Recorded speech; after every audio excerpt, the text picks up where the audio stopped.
Well, you read that just the way I wrote it. I was listening to the congressman earlier, and he was saying, you know, in Congress, especially in the House, we have some people who are real mediocrities, and looking around, he thought, how did these people even get here? And where are they going to go when they're done? And maybe you think of my home district in Connecticut, and the answer to that second question is, well, when they're done in the House, they run for the Senate. So, next thing you know, we have a different congressman in Connecticut. Actually, politics are different in Connecticut from in Louisiana. I was talking to some fine local people here at lunch today, and I was explaining the way congressional elections work in Connecticut. You can vote for higher taxes, higher spending, homosexual marriage, and abortion rights, or you can vote for the Democrat. So things are markedly different down south, I know. I did spend most of my formative years either in the southern part of the United States or further south. Actually, I was born in the southernmost state. Points for anybody who can identify the southernmost state. Yes, Hawaii. I was born in Hawaii. I was actually born on the same island as...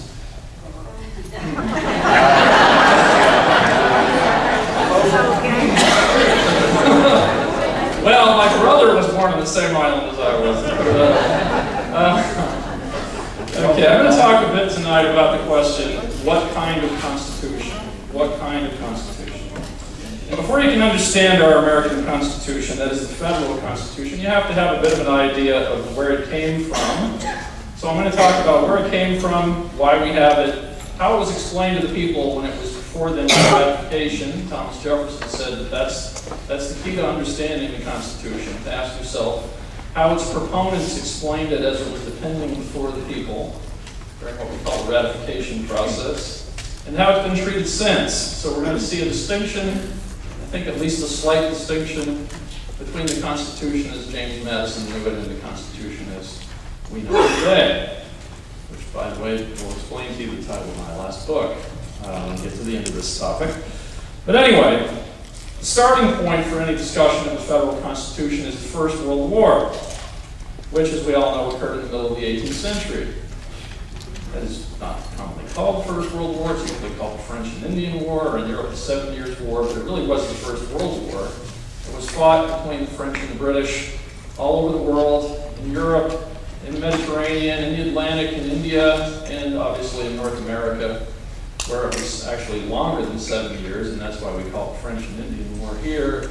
And actually in North America, it was kicked off by a then unknown Virginia militia major who, commanding some Virginia forces in the western part of what is now Pennsylvania and encountering Frenchmen there, attacked them. He didn't have anybody's order to do so. He didn't even have permission. You might argue he didn't have any authority, but it was George Washington who started the First World War. And by the end of it, the British had two notable legacies of the war. One was a gigantically expanded world empire, which had left them. The war had in control of all of what was then called India, what we now know as India, Pakistan, Bangladesh, Sri Lanka. And besides that, a huge part of North America that formerly had been French.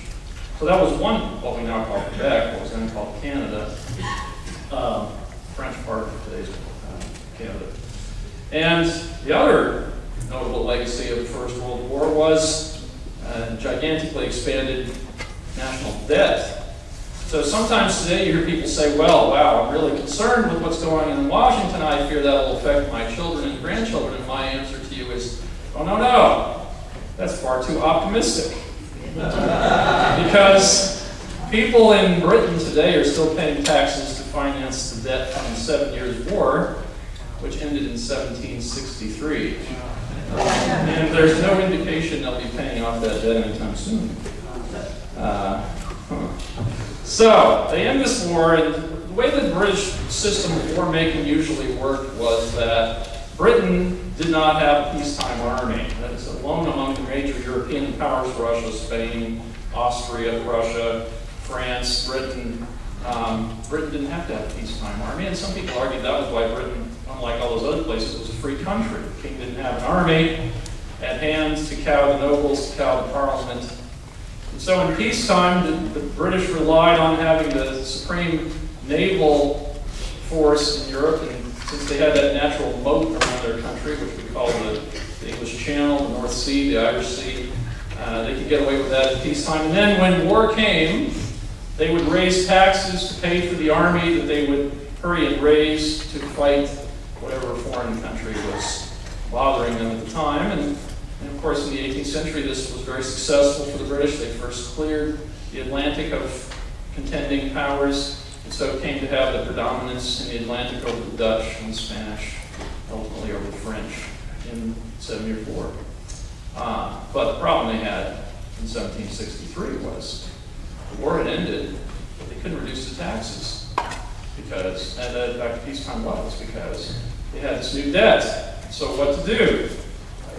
Well, that's where the bright idea came up. How about if we tax those people in Massachusetts and Virginia and South Carolina? They're the prime beneficiaries of this recent expulsion of the French king and his army from North America. Why not let them begin to help pay? And at this point, if you're a thoughtful type, you're thinking, what on earth does this have to do with the U.S. Constitution? Fear not, we're getting to that. I promise. Or else you get your money back. Yeah. Not him, he doesn't get his money back. You get your money back.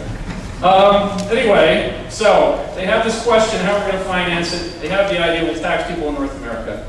And here we have to go through a couple of little facts that you tried to forget from 8th grade. So in 1764, they levied something called the Sugar Act, which was going to tax imported molasses at a lower rate than before, but again, actually to enforce the tax. See, they always in theory had a tax on imported molasses, but they never actually enforced it. Or another way of putting that is that a lot of people in these North American colonies were making money by smuggling. So nowadays when you think of smuggling, you think of various things people like to consume and the government doesn't want them consuming, and so people make a lot of money bringing these things in illegally. It used to be we had other different items that people were wanting to consume, and we called this prohibition, and people bringing them in illegally and making a lot of money. Well, in the 1760s, the chief firm in America that was making money by smuggling molasses was Thomas Hutchinson and Nephew. That was actually the name of it. Thomas Hancock and Nephew. That nephew's name was John. Thomas Hancock was the wealthiest man in New England because he'd been smuggling molasses chiefly. So when this Sugar Act became known to people in North America, to the surprise of people in Parliament, there were protests, there were boycotts. Ultimately, the House of Commons decided to repeal the act. The incidence of the tax they thought was too broad. That is, the burden of the tax was felt by too high a share of the population. So they thought, well, what we could do is we could repeal this and then try a narrower-based tax. How about a stamp tax? That is, we'll just have a tax on legal documents and college diplomas, which, by the way, in those days, Massachusetts had one college and it was graduating 12 people a year. So, really, not exaggerating. So we'll try taxing that. We'll tax paper that you use to print newspapers, and what kind of people are filing legal documents and graduating from college when there are 12 guys doing it a year in Massachusetts, and filing legal papers and printing newspapers? Well, it's wealthy people. So the theory is we'll just tax wealthy people in colonies, and that'll help us service the debt.